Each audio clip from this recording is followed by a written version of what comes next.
राधे राधे। आज हम करेंगे ओक द्वादश की कथा।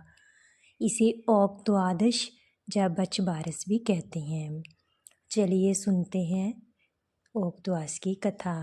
पौराणिक कथा के अनुसार प्राचीन समय में एक साहूकार हुआ करता था। उसके 7 पुत्र और एक पुत्र था। उसकी स्त्री बहुत ही धर्मपरायण थी। उनके पास एक गाय और एक बछड़ा था। वो उनका बहुत ध्यान रखती थी। गाय का नाम था धान और बछड़े का नाम था धानड़े। एक बार साहूकार की पत्नी को कहीं बाहर जाना था, तो उसने अपनी बहू से कहा कि मैं काम से कुछ दिन के लिए बाहर जा रही हूँ। तू धानड़े का ध्यान रखना और इनकी अच्छे से देखभाल भी करना।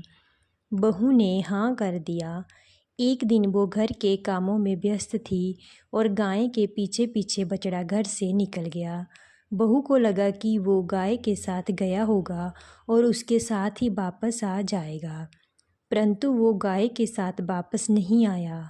बहू उसको ढूंढने के लिए सब जगह देखती रही, किंतु उसका कहीं कोई पता नहीं चला।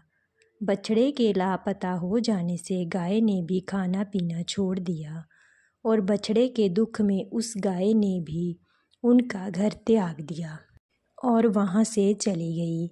जब सास वापस आई तो गाय और बछड़े को घर में ना पाकर उसने बहू से पूछा, तो बहू ने उसे सारा वृत्तांत सुना दिया। सास को सुनकर बहुत दुख हुआ और उसने बहू को बहुत बुरा भला कहा। फिर धीरे धीरे समय बीतता गया और साहूकार के घर परिवार में समस्याएं आने लगी। व्यवसाय में घाटे लगने लगे।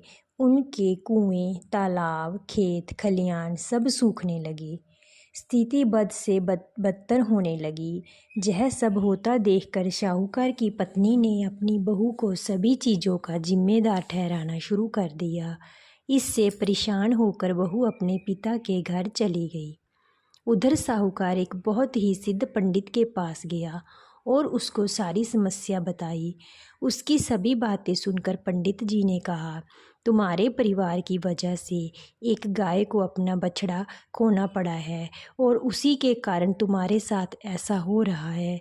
साहूकार ने पूछा, पंडित जी, इस समस्या से निकलने का क्या मार्ग है? तब उस पंडित ने कहा कि आपको एक यज्ञ करना और उसमें अपने इकलौते पोते की बलि देनी होगी, तभी इसका निवारण होगा। यह सुनकर साहूकार और उसकी पत्नी गहरी चिंता में पड़ गए। फिर उन्होंने कठोर हृदय से यज्ञ आरंभ कर दिया और अंत में अपने पोते की बलि भी दे दी। पोते की बलि देते ही उनके सूखे कुएं, तालाब फिर से भर गए। उनके बंजर खेतों में फिर से हरियाली आ गई। परंतु पोते के दुख के कारण उन्हें कुछ भी अच्छा नहीं लग रहा था। वो हर वर्ष ओक द्वादश की पूजा किया करते थे। अब फिर ओक द्वादश आने वाली थी, तो सास ने अपनी बहू को भी बुलाने के लिए बुलावा भेज दिया। बहू ओक द्वादश के दिन ही वापस आई तो सास उसको तालाब पर पूजा के लिए ले गई। सब ने पूर्ण श्रद्धा और भक्ति के साथ ओक द्वादश की पूजा की। पूजा समाप्त करने के बाद बहू ने अपनी सास से अपने बेटे के विषय में पूछा, तो सास ने कहा कि यहीं कहीं खेल रहा होगा, आवाज़ देकर देख ले, अगर यहीं कहीं होगा तो आ जाएगा। बहू ने अपने बेटे का नाम लेकर जोर से आवाज़ लगाई तो चमत्कार हो गया। तालाब में से बेटा और गाय का बछड़ा बाहर आ गया। बछड़े ने तालाब से बाहर आते ही अपनी माँ को पुकारा तो वो गाय भी वहाँ पर आ गई। यह सब देखकर दोनों सास बहू आश्चर्य से भर गई। तब सास ने बहू को यज्ञ और पोते की बलि की कहानी सुनाई।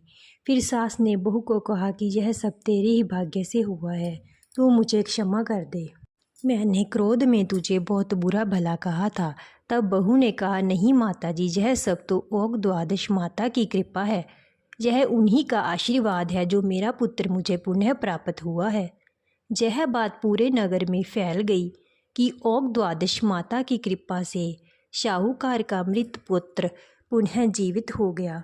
सबके हृदय ओक द्वादश माता के प्रति श्रद्धा से भर गए। तब से सभी पुत्रवती महिलाओं ने अपने पुत्र की सुरक्षा और लंबी आयु के लिए ओक द्वादश का पूजन करना आरंभ कर दिया। बेटे के जन्म और विवाह पर उद्यापन करने की प्रथा चली। हे ओक द्वादश माता, जिस प्रकार तुमने उस बहू की सुनी वैसे सबकी सुनना। जैसा फल आपने उसको दिया वैसा ही फल सबको देना। सबकी संतानों की रक्षा करना। बोलो ओक द्वादश माता की जय। अब हम करेंगे विनायक जी की कहानी।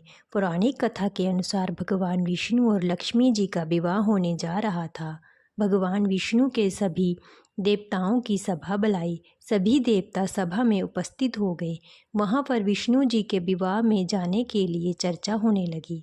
सभी देवता विवाह में जाने के लिए तैयार हो गए और बोले कि हम सब तो चलेंगे, परंतु गणेश जी को नहीं लेके जाएंगे। विष्णु जी देवताओं से गणेश जी को ना ले जाने का कारण पूछने लगे, तो देवताओं ने कहा, प्रभु गणेश जी को बहुत भूख लगती है। उनको तो नाश्ते में ही 40 किलो मूंग, 50 किलो चावल और बहुत सा घी और ढेर सारे लड्डू चाहिए होते हैं। फिर उसके बाद इससे भी अधिक मात्रा में उनको भोजन चाहिएगा। इसके अतिरिक्त उनका मस्तक हाथी का है, बड़े बड़े कान हैं, सूंड हैं और उनका शरीर भी भारी है। उनको साथ लेकर जाएंगे तो वहाँ की सभी स्त्रियाँ क्या कहेंगी? उनको तो यहाँ रहकर ही रखवाली करने के लिए छोड़ देती हैं। सब गणेश जी को घर पर छोड़ विष्णु जी की बारात में चले गए। यह सब होता देखकर नारद जी गणेश के पास आए और बोले, गणेश जी, यह तो बहुत बड़ा अपमान है। सबको बारात में चले गए मगर आपको यहाँ घर की रखवाली के लिए छोड़ दिया। सब देवताओं को ऐसा लगता था कि आपको ले जाने में से बारात अच्छी नहीं लगेगी, इसीलिए आपको नहीं लेकर गए। गणेश जी ने नारद जी से पूछा, देव ऋषि, अब मुझे क्या करना चाहिए? तब नारद जी ने कहा, आप अपने मूषक से कहो कि धरती को थोथी कर दें। गणेश जी ने मूषक को धरती पोली करने का आदेश दे दिया।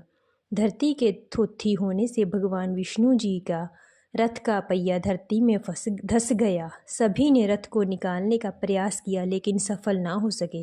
तब पहिया निकालने के लिए एक बढ़ई को बुलाया गया। उसने काम शुरू करने से पहले बोला, जय विनायक जी की जय हो गणेश जी की। तभी देवताओं में से किसी ने पूछा कि तूने गणेश जी को क्यों याद किया? तब बढ़ई ने कहा कि गणेश जी को स्मरण करे बिना तो कोई भी कार्य सिद्ध नहीं हो सकता। तब वहाँ उपस्थित देवताओं में से किसी ने कहा कि हम तो गणेश जी को घर पर ही छोड़कर आए हैं। फिर सभी गणेश जी को बुलाने के लिए वापस गए, परंतु गणेश जी के साथ चलने से मना कर दिया। फिर पहले गणेश जी का विवाह रिद्धि सिद्धि से हुआ, उसके बाद भगवान विष्णु जी ने लक्ष्मी जी से विवाह किया। हे गणेश जी महाराज, जैसे आपने भगवान के कार्य सिद्ध करे वैसे सबके करना। बोलो विनायक जी महाराज की जय। अगर आपको यह कहानी अच्छी लगी तो प्लीज़ वीडियो को लाइक शेयर कमेंट करना ना भूलें। साथ में चैनल को सब्सक्राइब करके बेल आइकन को प्रेस कर दीजिए ताकि आपको मेरी आने वाली सभी वीडियो का नोटिफिकेशन सबसे पहले मिले।